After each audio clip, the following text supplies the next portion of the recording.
There are few issues in the last 100 years that have been so divisive. British politics is very volatile. The whole Brexit process is becoming chaotic.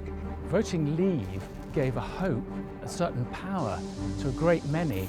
Better in than out. Reform it, not leave it. They thought they could vote to leave with no cost. I'm sorry, there is a huge cost. If it wasn't for the EU, I don't think we'd have what we got now. Support from Europe, when it wasn't coming from Westminster, has made an enormous difference to Scotland. The law that comes from Europe, we've had a hand in creating, and in fact, a lot of it we've actually insisted upon. Now, there cannot be a going back to that hard border. There just cannot be.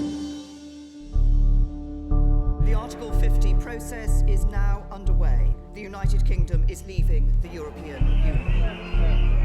Has the government undertaken any impact assessments for different sectors? No. So the answer to the question is no.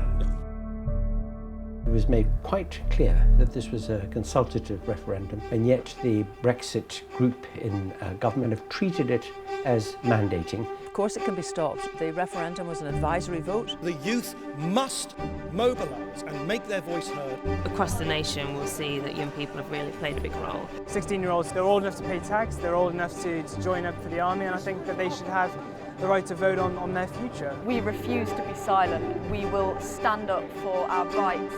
Brexit is a catastrophe. What then of us Remainers? Hobbled by a fatal attraction to rational argument. People spoke on June the 23rd, 2016. Why can't they speak again? Over 16 million of us voted to remain. We are the 48%.